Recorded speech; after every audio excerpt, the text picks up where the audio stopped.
Beleza, gente, vamos lá. Nossa live do dia 29 de maio de 2020. Vamos receber hoje Fernando Galvão.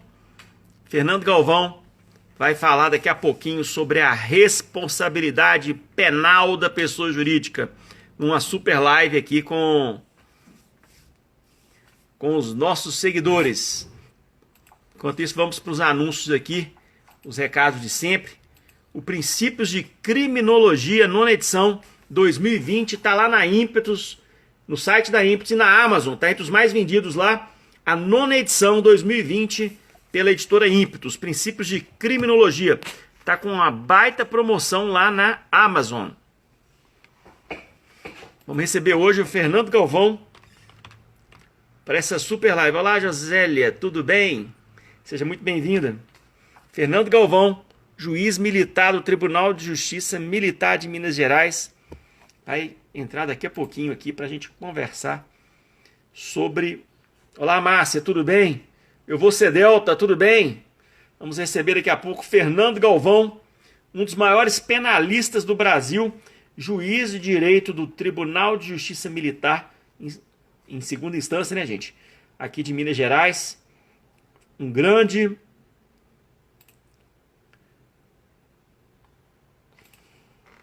Tô passando aqui pro Fernando aqui, na página Lélio Calhau, no Insta. Tô passando para ele aqui as dicas aqui, gente. Eu vou ser Delta, obrigado pelas dicas de criminologia, eu que agradeço, gente. Na página Lélio Calhau no Insta. Tô passando aqui pro Fernando Galvão, que é a primeira vez que ele vai fazer uma live no Insta. Ele tá... Lélio, te achei, cliquei, mas eu cliquei, estou vendo, mas não carrega. Pera aí. Usa o... Tá no celular?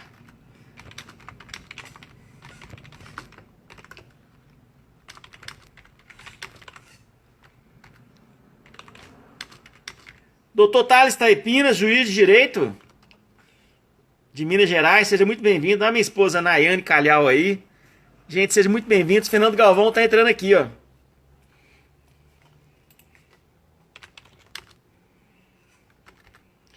Tô conversando com ele aqui pelo Zap aqui, ele tá entrando daqui a pouquinho.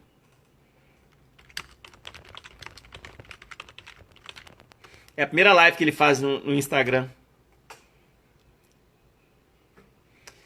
Gente, como é que vocês estão? Sexta-feira, 29 de maio de 2020. Cláudia, seja bem-vinda. Vamos receber daqui a pouco Fernando Galvão. Deixa eu ver se ele tá aqui. Ele não entrou não, vai entrar daqui a pouquinho. Eu vou ser Delta. Estudando, é isso mesmo, tem que estudar, gente. Frio pra danar, nossa, nem fala. Eu sou de Governador Valadares, eu tô sofrendo com esse frio de Belo Horizonte, não é fácil não. A gente tá acostumado lá com... Pedro Lopes, tudo bem? Seja bem-vindo. Está acostumado com 30 graus à noite lá em Governador Valadares?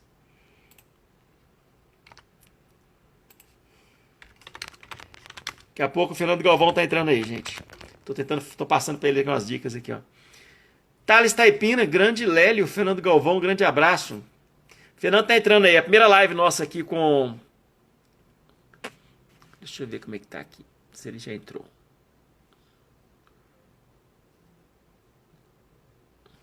Coval e Tchotchô são quente pelando. Vem pra Roraima que aqui tem calor pra todo mundo.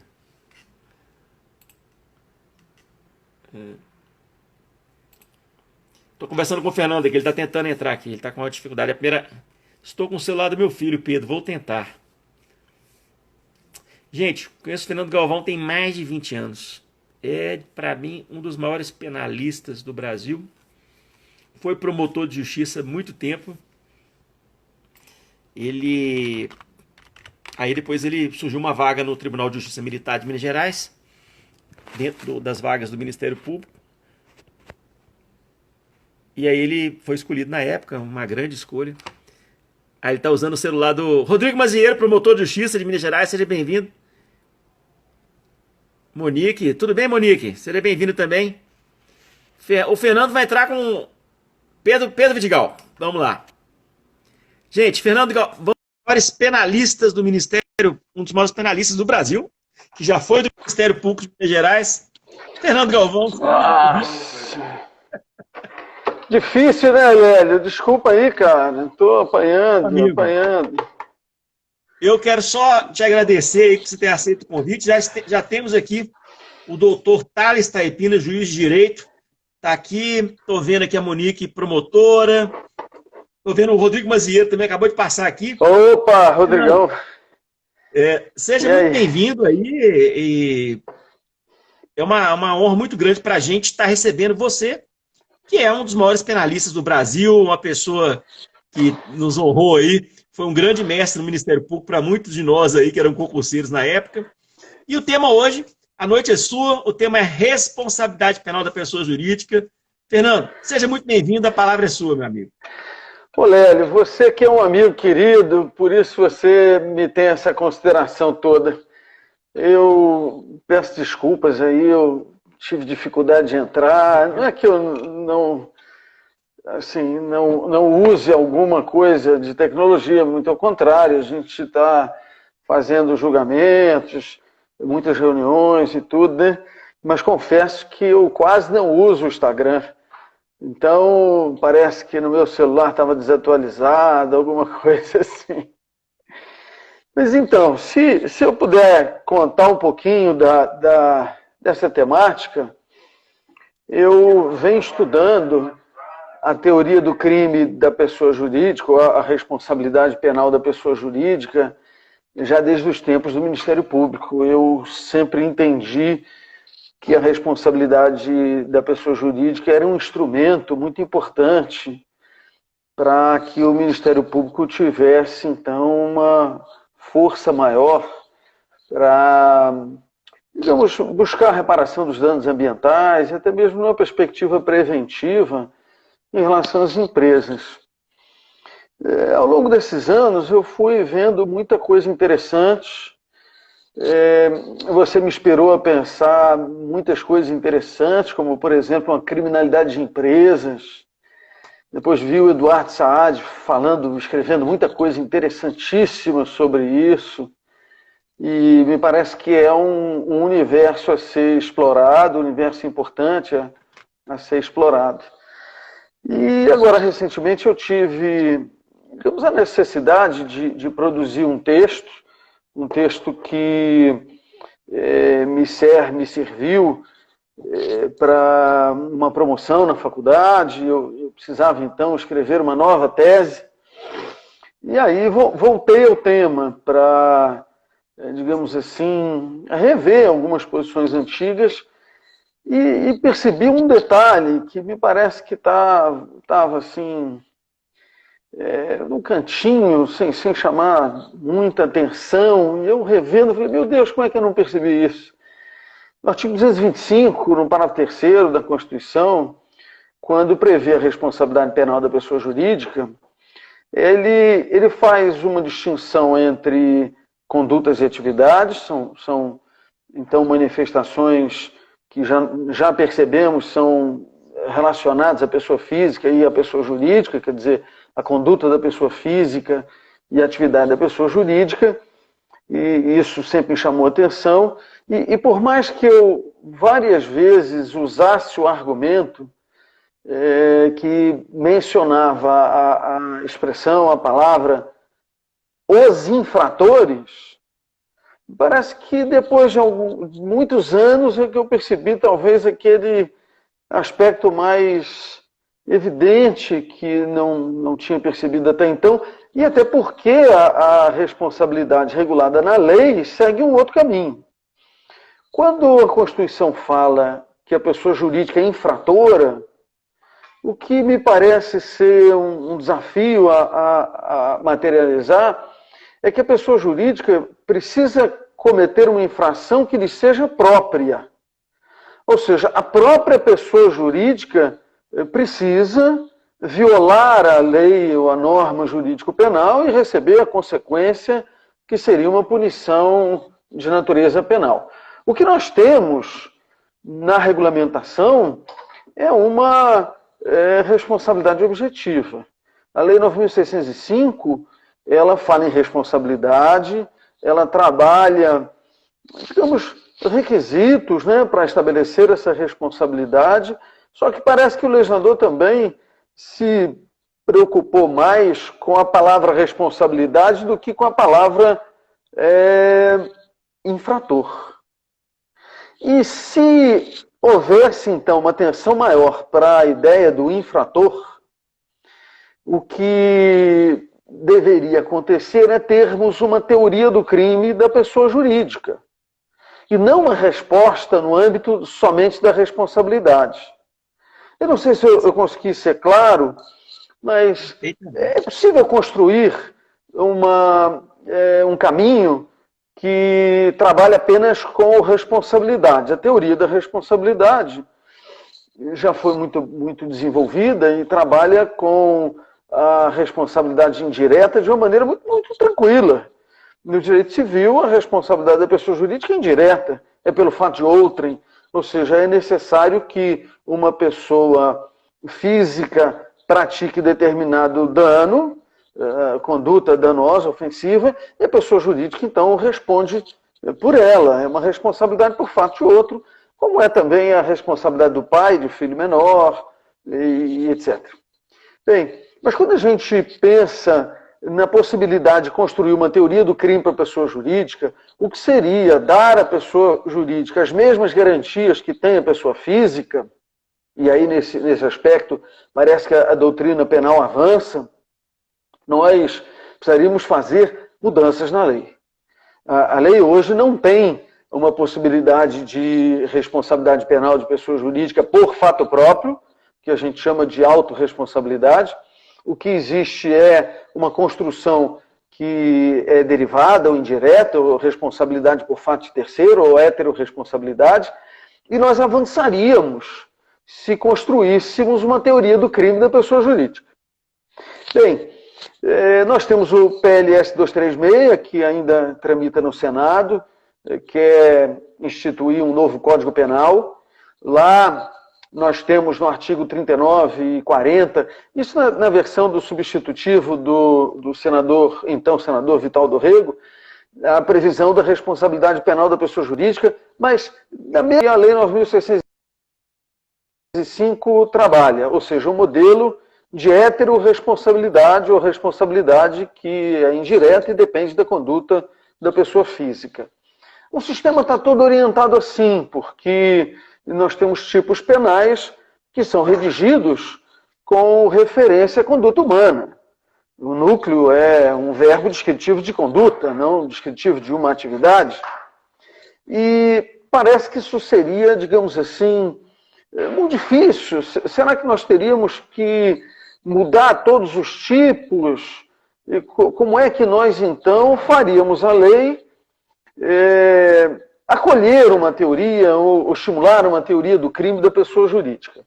O artigo 39 do projeto, com essa nova redação, ele amplia, de maneira que me parece ser muito feliz, a responsabilidade da pessoa jurídica para os crimes contra a administração, contra a ordem econômica e financeira e contra o meio ambiente. E percebam, se não diz respeito a todos os crimes, faz inclusões que são muito importantes. E talvez aí uma dificuldade já evidente de se aprovar, né? Crimes contra a administração tem corrupção. A previsão fala em pessoa jurídica de direito privado, até resolvendo uma questão, um problema que persiste até hoje, se é possível ou não é possível a responsabilidade de pessoa jurídica de direito público. Mas os partidos políticos são pessoas jurídicas de direito privado.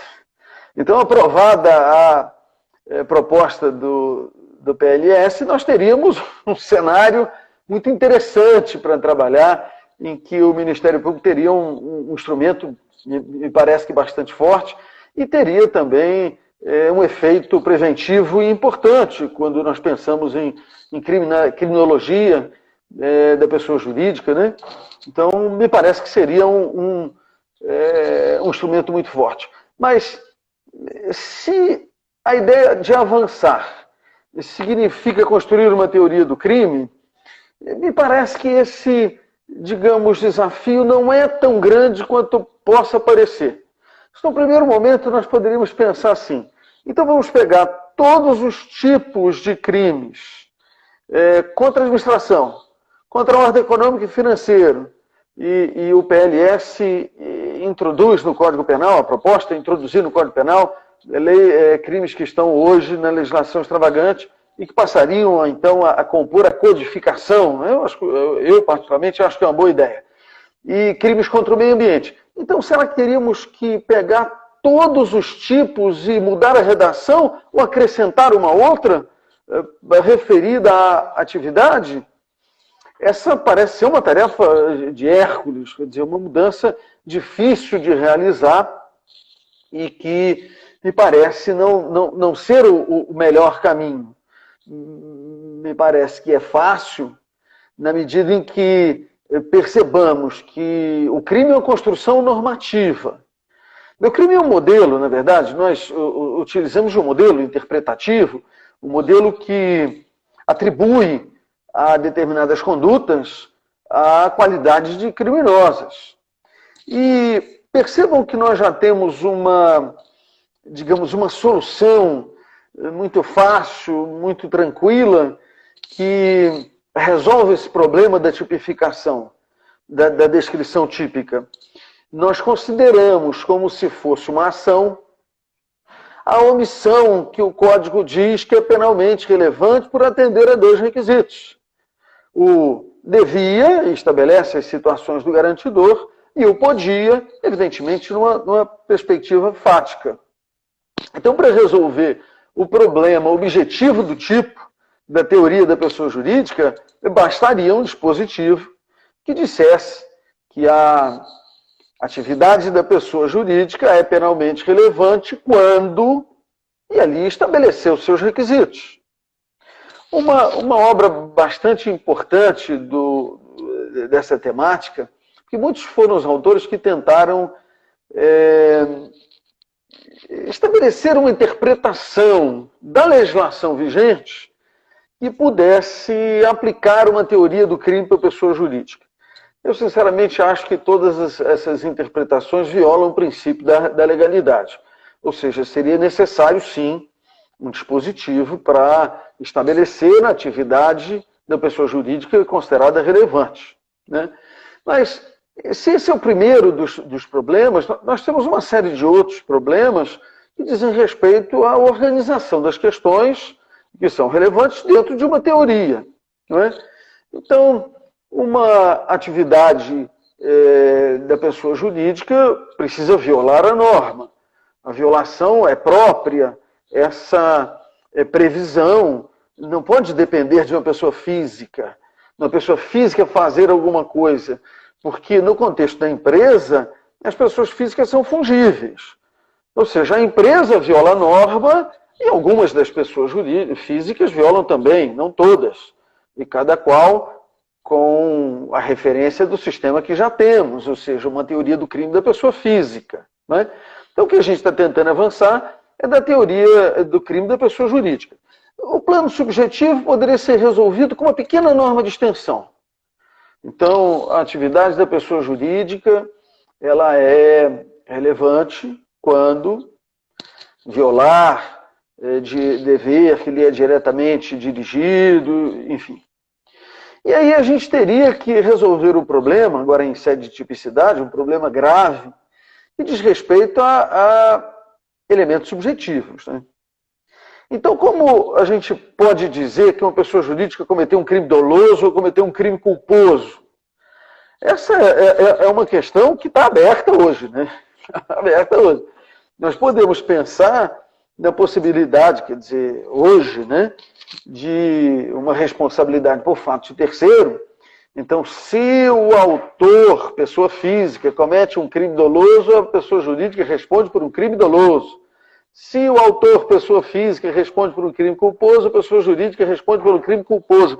Mas vejam, essa é uma outra evidência de que o nosso modelo é de heterorresponsabilidade, ou seja, depende o tempo inteiro participação da pessoa física, porque sem ela não existe a possibilidade de responsabilizar. E ainda temos digamos assim, uma tarefa, uma dificuldade de compreensão de que o nosso próprio sistema de pessoa física, ele é de atribuição e não de constatação. O que eu quero dizer com isso, Lélia? Olha, e você já deve ter passado essa dificuldade, eu acho que é uma dificuldade comum dos professores de direito penal. Eu dou direito penal 1 na federal. E aí o aluno diz assim, mas professor, levanta o dedo, como é que eu vou saber que o cara agiu com dolo?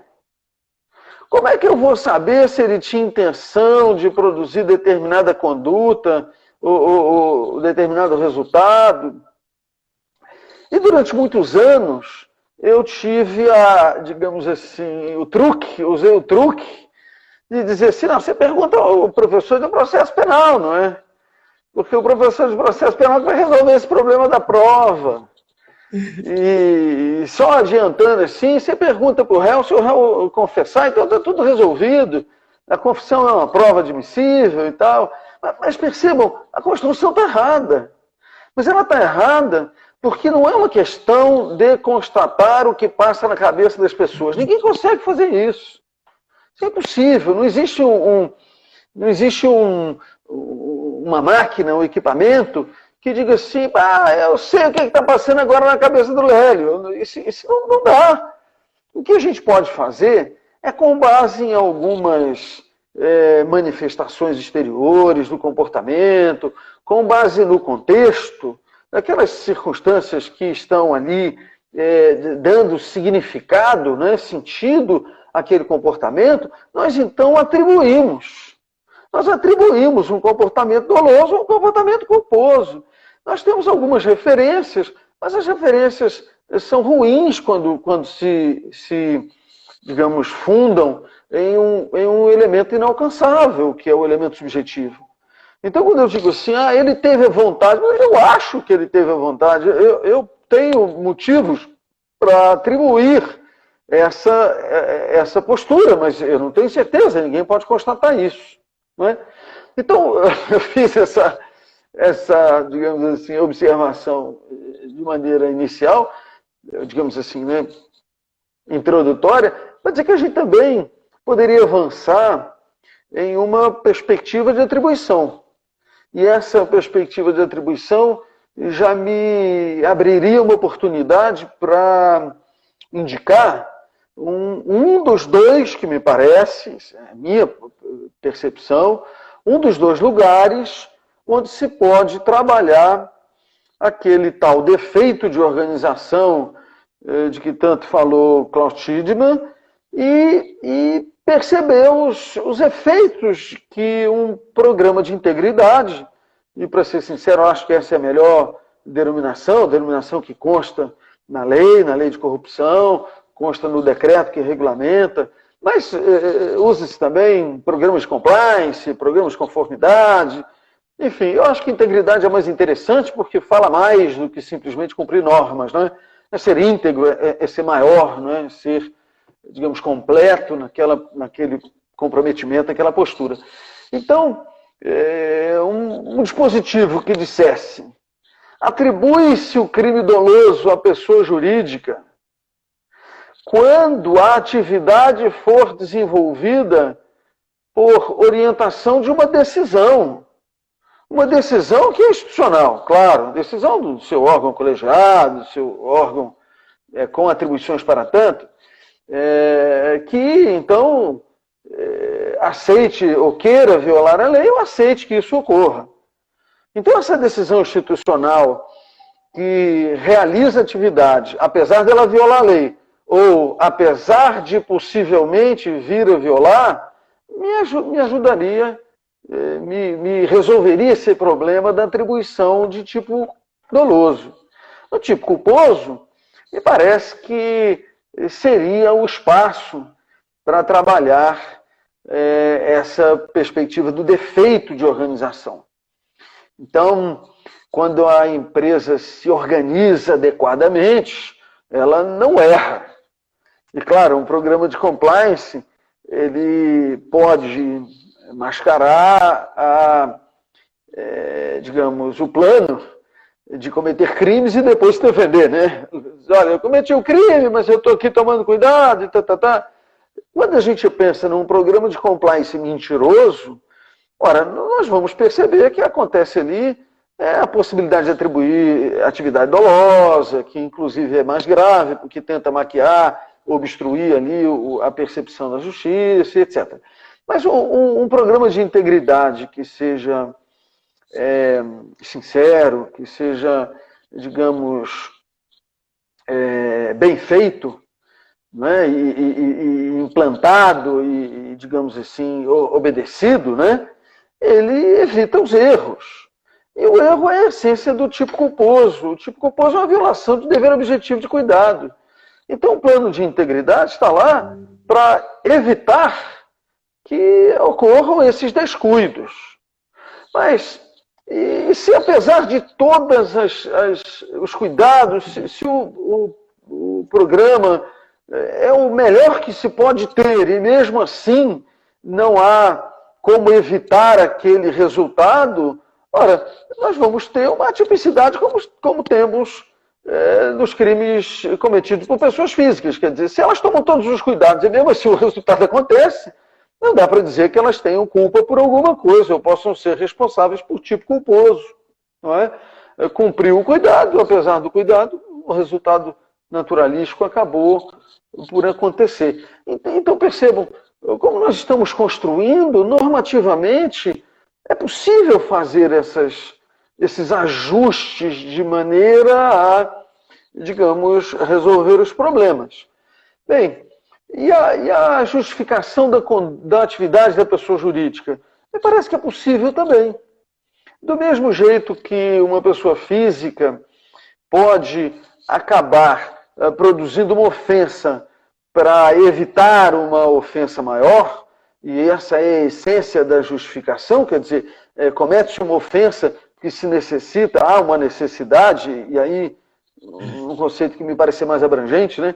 É necessário fazer isso para poder, então, proteger outro bem jurídico. Essa ponderação é a essência da exclusão da ilicitude, também se verifica numa perspectiva de pessoa jurídica. E é claro, nós vamos ter que, digamos assim, ver em cada caso se aquela ofensa é justificável, não é? Em razão de uma necessidade de proteger algo que seja, a princípio, de maior valor. Uma das digamos, contribuições de doutrina que me parece ser interessante relembrar nessa hora é uma contribuição do professor Hugo de Brito Machado para crimes tributários. Ele diz assim, olha, às vezes não pagar um tributo é a única saída que a empresa tem para preservar os seus funcionários, digamos, o pagamento dos salários e etc. É claro que isso é um pouco mais complexo, porque o simples não pagar também não é crime. Também não é crime. O crime tributário envolve lá uma fraude e tal, então a gente teria que aprofundar nessa discussão. Mas o que eu quis dizer com esse exemplo é que é possível que um interesse maior justifique a ocorrência de um dano menor. E em casos de meio ambiente, talvez seja necessário, em determinado caso concreto, não é, sacrificar um bem jurídico de menor valor para se alcançar um de maior valor, e aí fazemos a ponderação. Não sei se eu estou me alongando.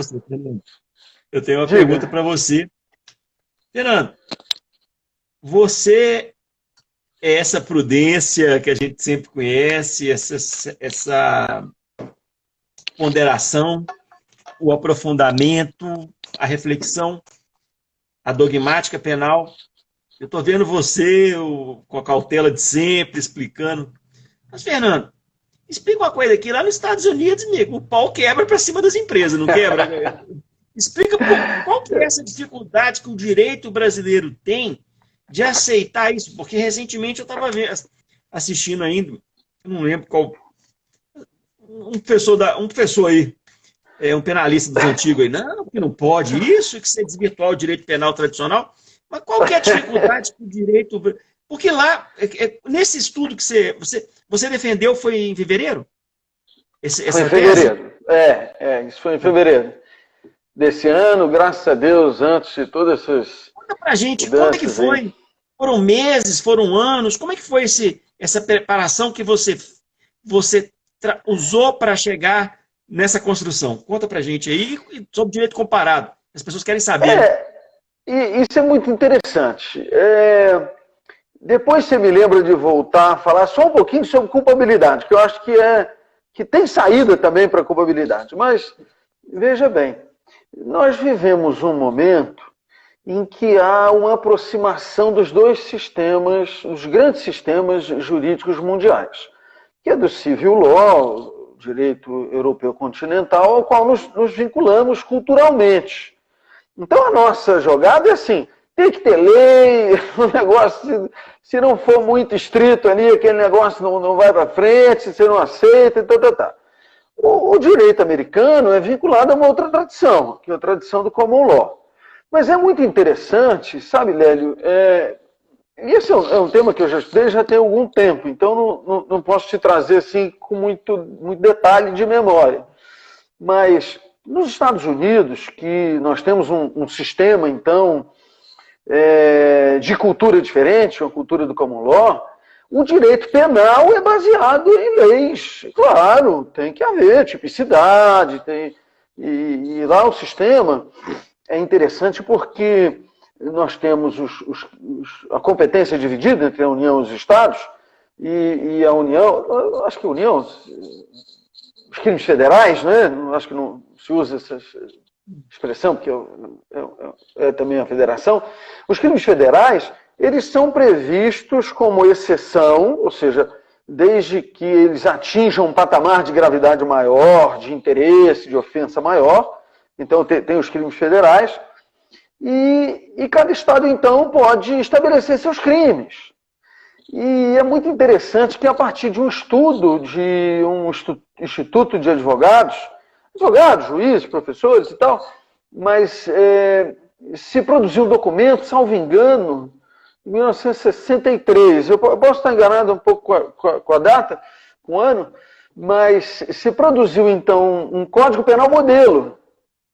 E o Código Penal modelo, ele foi, segundo a literatura, praticamente copiado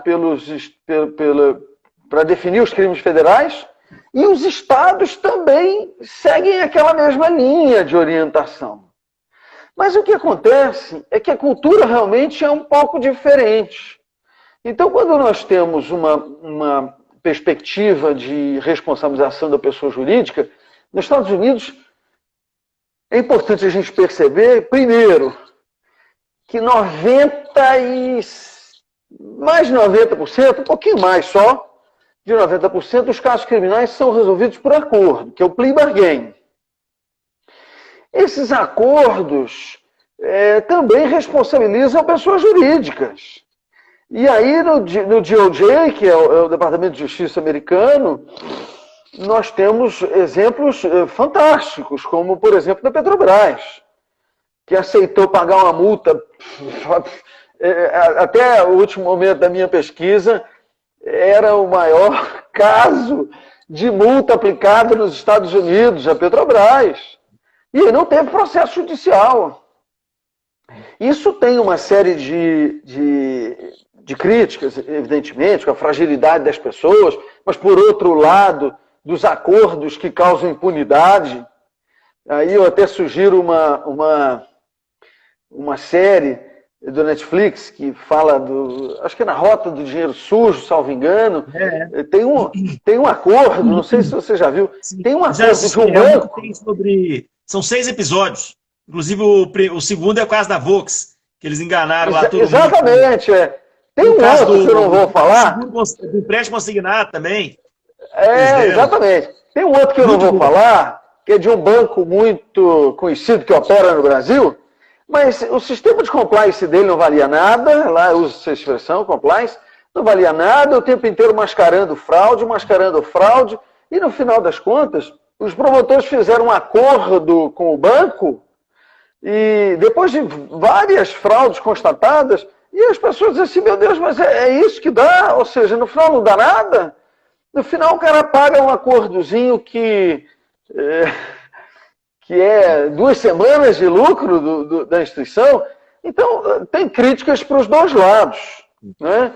Eu recentemente, no site do Observatório, desculpa, Léo, só para fechar esse tema, eu publiquei um pequeno artigo falando sobre a justiça penal negocial militar nos Estados Unidos.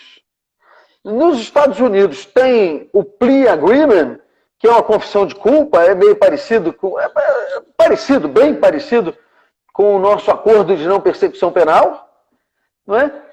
Nesse mesmo dispositivo existe um incentivo maior para o militar que entrega os outros, e aí é a colaboração premiada, é o Instituto da Colaboração Premiada. Então percebam que as coisas funcionam de maneira mais efetiva lá, porque poucos vão ao julgamento completo, né? E aí isso é uma coisa que está chegando no Brasil e com as críticas também. Aqui a gente quer esse julgamento que leva 20 anos e tal. É um problema, né? Tá bom. Voltando então, uma pergunta rápida sobre a sua tese. Você construiu a sua tese seguindo um pouco a tradição italiana, a tradição germânica, ou não, Lélio? Eu optei por construir e voltando então a palavra para a questão da culpabilidade, para te lembrar, só te dando toque, nós temos mais 20 minutos. Não, se você puder me avisar, porque eu tenho medo de falar muito, sim. sabe? 20 minutos, tranquilo. Tem esse negócio. Mas, então, Lélio, assim, a minha referência foi o projeto de lei. O projeto de lei ainda não foi aprovado. Eu digo, puxa, estamos com uma oportunidade tão assim, tão valiosa para fazer um avanço nessa área. Então, eu propus que substituíssemos essa previsão do projeto por dispositivos que então enfrentassem a questão da tipicidade objetiva, tipicidade subjetiva. Claro, primeiro, violação própria, né? Violação da própria pessoa jurídica. Depois, tipicidade objetiva, subjetiva, justificação e culpabilidade. Culpabilidade. Claro que a gente precisa construir essa noção de culpabilidade de pessoa jurídica. E a primeira das dificuldades é, claro, estabelecer um marco diferente desse marco da pessoa física com os seus 18 anos de imputabilidade, de ausência de doença mental. Quer dizer, isso é da realidade da pessoa física. Parece que a pessoa jurídica ela pode ser responsável ou é imputável a partir da sua Constituição. Existe uma crítica, que é até muito interessante, de um autor espanhol, que diz assim, não, mas a pessoa jurídica tem que ter um certo nível de complexidade, de estruturação, para poder ser responsável. Eu acho até graça, porque assim, como se a pessoa jurídica mal organizada fosse imputável igual uma criança. Isso é meio forte demais, não é? É evidente que as pessoas jurídicas mais organizadas estão melhor preparadas para enfrentar questões de maior complexidade, questões jurídicas de maior complexidade. E aí nós temos que enfrentar uma temática que é muito importante, que é realmente a compreensão da ilicitude do fato. Uma pessoa jurídica que tenha um corpo técnico robusto, um departamento jurídico robusto, tem condição de assessorar a decisão. Mas perceba um detalhe, não adianta o assessor jurídico dizer assim, não faça porque isso viola a lei, e o presidente mandar fazer. Não é? Quer dizer, então, o sistema, o programa de integridade tem o seu limite. Um programa de integridade pode detectar os riscos, quer dizer, primeiro mapear os riscos, né? Detectar as possibilidades de ofensa, violação, e informar. Mas quem toma a deliberação não é o compliance officer, o chefe do departamento de conformidade ou de integridade. Ele, quando muito, alerta, reporta, não faz mais do que isso. Não é? Então, a decisão que é tomada por um colegiado, por um representante, ela pode ou não seguir essa construção ou essa advertência. Mas percebam, a compreensão sobre a ilicitude daquela atividade é algo que deva ser considerado numa perspectiva de culpabilidade da pessoa jurídica. Não é? E aí, novamente, o espaço para os programas de integridade. Ora, se o programa de integridade trabalhou mal as informações, a avaliação do risco e informou errado, nós vamos chegar à conclusão de que o conhecimento, a compreensão da ilicitude era possível e o erro era evitável. Se, por outro lado, tomou-se todos os cuidados de interpretação e tal, e aí de conhecimento da ilicitude, e no final das contas o Supremo mudou de posição, mas o Supremo mudou de posição, na hora que eu tomei a decisão, eu tomei a decisão com base no entendimento anterior. Ou seja, é possível perceber que um programa de compliance, um programa de integridade, fornece, digamos, digamos, com base nessa estrutura de integridade, nós podemos avaliar se o erro era evitável ou inevitável. E, claro, dá a mesma solução. E se o erro é inevitável, exclui-se a responsabilidade. E se o erro for evitável, a mesma solução da pessoa física, diminui-se a responsabilidade. E me parece que essa construção da teoria limitada da culpabilidade é, sem dúvida nenhuma, melhor. Porque, dividindo a questão, parte é resolvida no tipo, ou seja, o erro quanto a pressuposto fático tem que ser resolvido lá, resolvido no tipo, que dá a solução de caracterizar ou atribuir um tipo doloso, desclassificando, atribuir um tipo culposo. Mas na culpabilidade, a ideia é um erro sobre a ilicitude. Então, a incompreensão sobre a ilicitude do fato me daria duas respostas. Ou a resposta de ser isento de pena, ou seja, de excluir a responsabilidade, ou me daria a resposta de diminuição da pena relativa àquele tipo que já foi definido em momento anterior. Então, um erro de proibição, ele pode diminuir a pena do fato doloso ou do fato culposo. Isso já estava resolvido antes. Na culpabilidade, então, nós teríamos essa questão. E, por fim, assim, para fechar esse contexto, nós teríamos que abrir um espaço para discutir o princípio geral que não conseguiu se colocar em nenhuma das questões até então, que é o princípio da exigibilidade de conduta adversa, que é o critério fundamental de toda reprovação. E vejam que esse é um critério que, para a pessoa física, também se apresenta desde o tipo até a culpabilidade. Então, no tipo, se lá está escrito matar alguém, é porque implicitamente é exigível que você faça as suas coisas sem matar, sem roubar e etc. Se você ofende, ou seja, pratica o tipo, aí nós vamos à segunda análise de exigibilidade. Então, quando diz assim, mas tem a ponderação de bens em conflito, então eu tive que fazer por causa disso. Então, também não é exigível se você age amparado por essa justificativa, por essa justificação, que é fruto da ponderação. E aí nós vamos ter, na culpabilidade, assim, o que resta, não é? O que resta de questões não previstas na lei e que podem graduar essa reprovação. A ideia fundamental é que se há exigibilidade, há reprovação. Se não há exigibilidade, não há reprovação. A gente tem a clássica expressão do Código Penal, é isento de pena. Mas quando nós temos uma maior exigibilidade, que nós vamos ter uma série de previsões específicas no Código, como agravantes, como causas de aumento, uma maior exigibilidade se expressa em maior punição.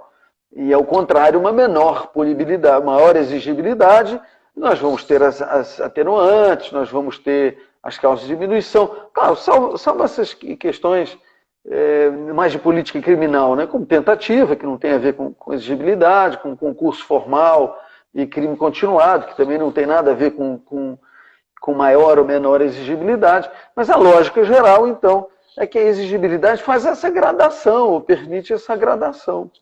Né? Eu penso, Lélio, que nós avançamos muito na criminologia. Eu confesso que conheço muito pouco, perto de você, então não conheço nada, não conheço absolutamente nada de criminologia. Aqui, o que o Shekhar acha disso? Olha, o Shekhar estava na banca, né? O Shekhar estava na banca. A minha banca para titular foi o Shekhar e o Renato Melo, que são os dois titulares da USP. O professor Guzmán, que é do Chile, da Universidade do Chile, e a professora Sheila Selim de Sales, nossa querida professora da Universidade Federal de Minas Gerais. O Shekhar, assim, foi de uma gentileza comigo que eu me sinto realmente lisonjeado, sabe? Ele teceu elogios, ele tem livros escritos, né? Como eu tenho anteriormente a esse texto, né? Tentando explicar, justificar, construir o caminho da heterorresponsabilidade. E eu, em alguma medida, disse assim, olha, algumas pessoas tentaram, inclusive na USP, professor titular da USP também tentou construir uma teoria do crime da pessoa jurídica, e eu acho que esse esforço é um esforço muito válido, muito importante, mas só precisa mudar a lei, né? Sem mudar a lei, a gente tem ainda uma responsabilidade indireta, objetiva, por fatos terceiros. Não tem outro jeito. Não tem outro jeito. Agora, sabe, Lélio, você que estuda isso, estuda a causa dos crimes, como que a gente pode tentar influenciar essa dinâmica da vantagem do querer cometer, o que é que me desestimula, o que é indiferente, etc. Eu vejo você postando várias obras interessantíssimas e criticando, o seu trabalho interessantíssimo, né? Essa é uma outra área de atuação. Quer dizer, o que faz as pessoas jurídicas, então, violarem as leis? Há um certo exagero, eu acho, né? De pensar assim, a pessoa jurídica atropela tudo, ela vira um monstro, engole os fundadores, engole os acionistas, engole todo mundo. Não é bem assim, mas em alguma medida a estrutura permite, sim, uma certa blindagem. Isso é fato, né? A estrutura da pessoa jurídica é como uma multidão, não é, Lélio? Eu não sei se alguém já fez essa comparação, mas assim, se está todo mundo saqueando aqui do supermercado, aí o cara fica assim meio que com vontade também, né? Quando o cara está no meio da pessoa jurídica, você, ninguém está me vendo aqui, né? Só tinha gigante nessa banca. Renato Jorge, me conta o que ele achou da sua tese. Não, na verdade, as colocações foram assim, eu fico até meio sem jeito, foram muito respeitosas e muito gentis, assim. Houve porque a gente tem na nossa academia também uma tradição de bater muito, né? De meio que, não é? De humilhar o candidato e tal. Uma dúvida só do Renato, porque na verdade é o seguinte, você e o Salomão foram os precursores. Eu acredito que o seu livro é de 2002, o dele é de 98, eu acho, né? O seu de que ano? Meu livro é muito antigo, o dele foi o primeiro, acho que o dele é de 98, mas tem a terceira edição, 2011. Eu trabalhei com a edição mais nova, né? O meu acho que foi 2002, eu acho que foi isso, E o Renato, qual que é a linha dele, assim? Ele é favorável, heteronomia, autonomia? Qual que é a visão dele? Você sabe que essa perspectiva específica, nenhum dos dois criticou. Ah, tá, Nenhum dos dois entendi. criticou. A minha percepção é que a história da defesa tem também, e é talvez um assunto interessante, né, para registrar, alguém que tenha esse desafio próximo, né? Então, assim, quando você escreve um texto e vai defender, a defesa ela é um momento em que você mostra que você tem segurança sobre aquilo que você escreveu. Quer dizer, não necessariamente o indivíduo concorda com o que você fala, não é? Concorda com a sua posição, não é? Com a sua posição ideológica, de proposta, etc. O professor José Luiz Guzmán, nossa, ele já foi delicado, mas ele diz assim, esse negócio de responsabilidade penal de pessoa jurídica é um absurdo. Foi a primeira coisa que ele falou. Isso é absurdo, isso não existe, isso é uma coisa... Como é que se discute uma barbaridade dessa? Então, assim, já comecei mal a avaliação. Então, ele não gosta nem da heterorresponsabilidade e nem da autorresponsabilidade. Não passa no horizonte dele. É um professor muito respeitado, eu entendo que há também isso, sabe, Lédio, assim, as provocações geram um pouco esse desconforto, né? Você está inventando aí, esse cara está inventando esse negócio. Mas, enfim, existiram várias invenções, digamos assim, que eu acho que são provocações, né, para a legislação depois, então, fazer os ajustes, né? Nós temos alguns textos que tentam impor uma teoria da pessoa jurídica com direito que nós já temos, positivo. Eu acho que isso não dá. Hoje nós temos uma teoria da responsabilidade da pessoa jurídica, nós não temos uma teoria do crime da pessoa jurídica. Isso, para termos, só mesmo se tiver mudança na lei. Ô, Fernando, esse projeto é o que está mais avançado? Ou tem outros também? Ou só tem esse? Olha, só tem esse. Você acredita nisso? Eu, assim, é possível que tenha um perdido que eu não tenha achado, que eu não tenha descoberto. Mas, assim, não sei se esse tema parece que não é um tema... um tema que desperte maior interesse. Mas perceba uma coisa, Lélio. A decisão paradigma que foi do Pleno do Supremo, foi relatora a ministra Rosa Weber, eu te confesso que já esqueci aqui, tá no livro, enfim, o número. Em uma passagem, a Rosa Weber diz assim, olha, todas essas questões doutrinárias, não, todas essas questões, digamos assim, mais delicadas da responsabilidade, a doutrina precisa resolver, não somos nós que vamos resolver. E isso para mim é uma coisa assim tão impactante. Eu digo assim, meu Deus, então existem muitas coisas para resolver e o judiciário não tem nada com isso? O judiciário só chega à conclusão de que tem que responsabilizar porque está na Constituição, acho que é uma opção válida, não tem problema nenhum ali, acho que de fato não tem nada de inconstitucional, mas só que nós temos uma responsabilidade com poucas garantias. E quando a gente pensa em responsabilidade de pessoas jurídicas, em Minas Gerais nós temos aqui um laboratório muito rico, porque, percebam, eu fui promotor de meio ambiente, é uma experiência muito gratificante, né, que eu quis dizer, foi uma experiência muito gratificante, mas veja, aqui a gente tem acidentes ambientais que são de proporção assim imensas, e você diz, temos que responsabilizar, claro, nós temos que construir um sistema de garantias para a pessoa jurídica, até para que ela saiba o que ela tem que fazer, para evitar. Porque se não ficar claro, diz assim, pô, então, eu faço o que eu fizer, eu vou ser punida mesmo, então não tem jeito, não tem jeito. Percebe? A gente não avança na prevenção. Porque tem que ficar claro o que a pessoa jurídica tem que fazer para poder evitar os danos e a responsabilidade também, claro, responsabilidade.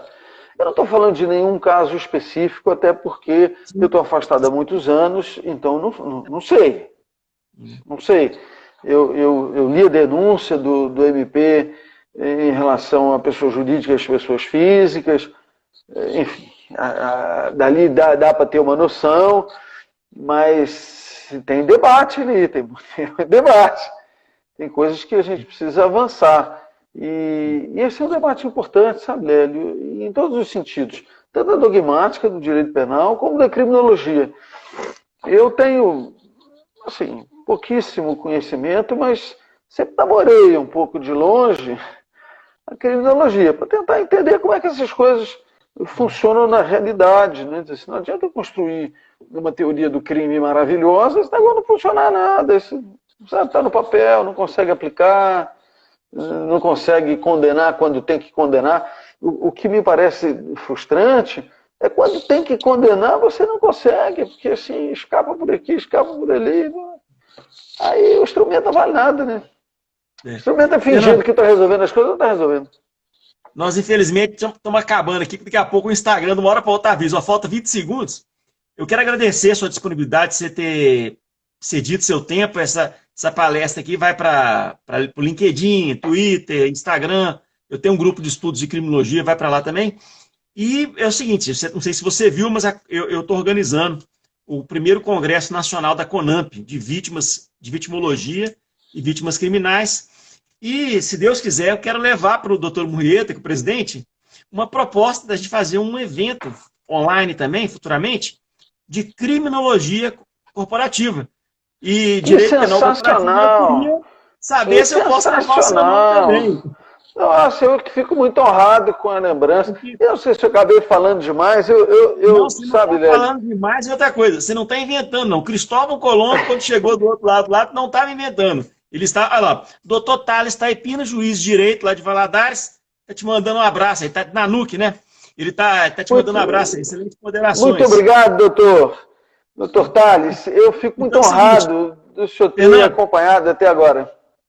Passando esse congresso nosso das vítimas aí, eu vou te ligar e vou levar para o doutor Murrieta aí, porque é o seguinte, essa sua tese ela é de grande utilidade para o país, é de grande utilidade para o avanço do direito penal. Vamos convidar o Salomão também. Salomão, o Renato, se quiser puder participar também. Eu acho bacana a gente trazer para dentro da CONAMP, para os promotores do Brasil todo, divulgar essas ideias. Eu acho importante que chegue para as pessoas, promotor do Acre, promotor do Nordeste, de Minas, tem que saber. Eu acho, vamos levar essa ideia sua para frente e, mais uma vez, agradeço do fundo do seu coração aí, essa sua bondade aí de sempre estar prestigiando, desde lá dos anos 90. Uma vez eu te liguei, Fernando, estou aqui desesperado que em Valadares, Juarez Tavares não pode vir mais vir, o que você poderia? Você pegou o avião, foi lá em Valadares, deu uma palestra maravilhosa sobre teoria do delito.